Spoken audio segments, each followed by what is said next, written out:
Perkenalkan, nama saya Nadia Ramadhani Putri. Nama saya Rauda Tujana. Nama saya Cindy Deborah. Nama saya Ilham Suteh. Nama saya Abdurrahman Juliasan.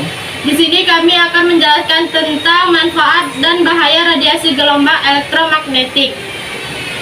Manfaat radiasi gelombang elektromagnetik. Gelombang radio, gelombang elektromagnetik berperan sebagai pembawa gelombang bunyi atau suara. Ada dua macam cara untuk menyebar gelombang bunyi ke penerimanya, yaitu dengan sistem frekuensi modulasi FM dan dengan sistem amplitudo modulasi AM. Gelombang radio terdiri atas MF dan HFF serta UHF dan VHF. Gelombang radio MF dan HF merupakan gelombang radio yang memanfaatkan sifat gelombang HF dan MF yang dapat dipantulkan oleh lapisan ionosfer hingga dapat mencapai tempat yang jauh. Gelombang radio UHF dan VHF untuk komunikasi satelit yang memanfaatkan sifat gelombang UHF dan VHF yang dapat menembus lapisan atmosfer hingga ke satelit. Gelombang mikro. Gelombang mikro memiliki sifat apabila diserap oleh suatu benda maka akan menimbulkan efek panas. Nah, sifat inilah yang dimanfaatkan dalam microwave oven yang digunakan untuk memasak makanan akan menyerap radiasi dari gelombang mikro sehingga menjadi panas dalam waktu yang cepat. Gelombang mikro juga dimanfaatkan dalam dunia penerbangan pada pesawat, radar, radio detection and training. Pesawat radar digunakan untuk mencari dan menentukan jarak suatu benda. Beberapa manfaat lain dari gelombang mikro yaitu untuk menganalisa struktur atomik dan molekul, untuk mengukur kedalaman laut, digunakan pada rangkaian televisi. Sinar inframerah memiliki banyak manfaat, diantaranya adalah untuk fotografi, pemetaan sumber daya alam. Sinar inframerah dapat menembus kabut dan awan tebal sekaligus. Fotografi diagnosa penyakit, mengeringkan cat kendaraan dengan cepat. Pada bidang militer dibuat teropong dengan inframerah guna melihat di tempat yang gelap atau berkabut, sehingga memudahkan pasukan untuk mengintai.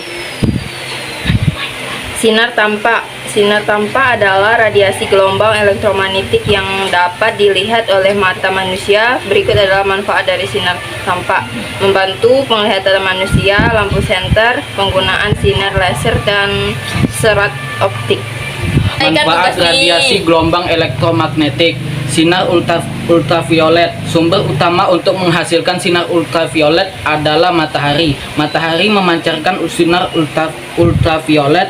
Lapisan ozon paling atas memiliki peran menyerap sinar ultraviolet dan meneruskan sinar ultraviolet yang tidak membahayakan bagi kehidupan manusia bumi. Berikut ini adalah manfaat dari sinar ultraviolet. Berguna untuk fotosintesis tumbuhan, membantu pembentukan vitamin D pada manusia. Dengan menggunakan peralatan khusus dapat dimanfaatkan untuk membunuh kuman atau penyakit. Untuk memeriksa keaslian tanda tangan biasanya dimanfaatkan oleh bank. Sinar X. Berikutnya adalah pemanfaatan dari sinar X dalam kehidupan kita. Dalam bidang kesehatan, dimanfaatkan untuk melihat kondisi tubuh bagian dalam seperti jantung, tulang, dan paru-paru. Digunakan untuk analisa struktur bahan atau kristal. Digunakan untuk melihat cacat pada logam. Memeriksa barang yang biasanya dilakukan di bandara.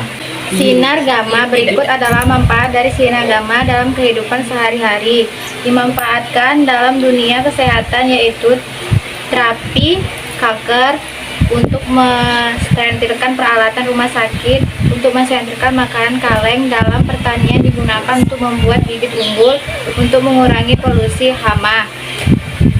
Satu, paparan radiasi ultraviolet yang berlebih terhadap manusia, hewan, tanaman, dan bahan-bahan bangunan dapat menimbulkan dampak negatif pada manusia.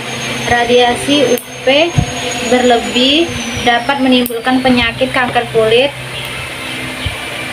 katarak mata, serta mengurangi daya tahan tubuh terhadap penyakit infeksi. Selain itu, peningkatan radiasi gelombang pendek UV juga dapat memicu reaksi kimiawi di atmosfer di bagian bawah yang mengakibatkan penambahan jumlah reaksi fotokimia yang menghasilkan asap beracun, terjadinya hujan asam, serta peningkatan gangguan saluran pernapasan. Pada tumbuhan, radiasi UV dapat menyebabkan pertumbuhan berbagai jenis tanaman menjadi lambat dan beberapa bahkan menjadi kerdil. Sebagai akibat, hasil panen sejumlah tanaman budidaya akan menurun serta tanaman hutan menjadi rusak.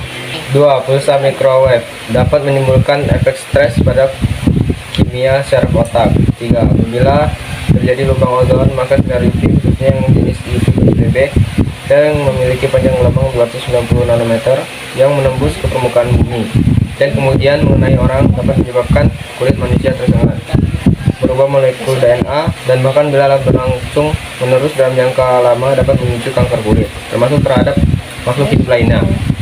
4. Radiasi HP dapat mengacaukan gelombang otak, menyebabkan sakit kepala, kelelahan, dan hilang memori. Pemakaian HP bisa menyebabkan kanker otak.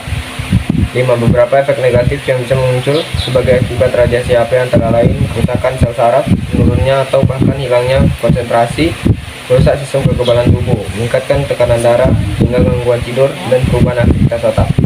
Sekian dari kelompok kami. Wassalamualaikum warahmatullahi wabarakatuh.